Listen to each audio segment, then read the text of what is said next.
Our social media platforms at KBC Channel 1, hashtag is Prime Edition, and my Twitter handle at Tomboya24. Straight to our top story. President Uhuru Kenyatta has warned that the African continent stands to lose over 30% of gross domestic product to effect of climate change. The president urged African states to put in place measures that will guard against adverse effects of climate change. Judith Akolo opens our coverage tonight with a Climate Watch. President Uhuru Kenyatta is rallying the global community to support Africa in implementing adaptation to climate change programs.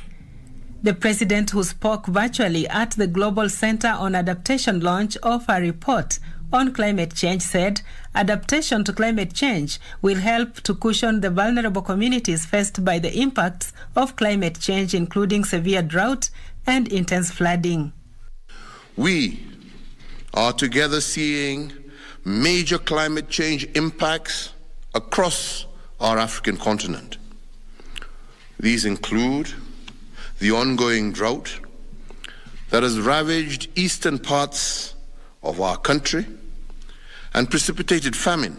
Speaking at the hybrid conference hosted by the University of Nairobi and in commemoration of the African Adaptation Acceleration Day, a precursor to the 26th Conference of Parties, COP26, that will be held in Glasgow in the United Kingdom, the president noted that despite Kenya significantly increasing the amount of financial resources invested in adaptation programs in recent years, the country needed more international support to fully implement its updated, nationally determined contributions. We need to accelerate action to moderate the negative impacts of climate change, facilitate adjustment to expected climate impacts, and strengthen our capacity to absorb, accommodate, and recover from climate change effects.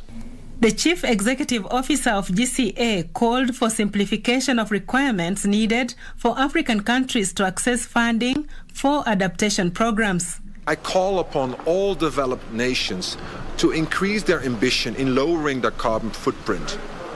But at the same time, I also call upon the developed nations to increase their ambition on adaptation finance for the developing nations. Judith Akolo, the Prime Edition.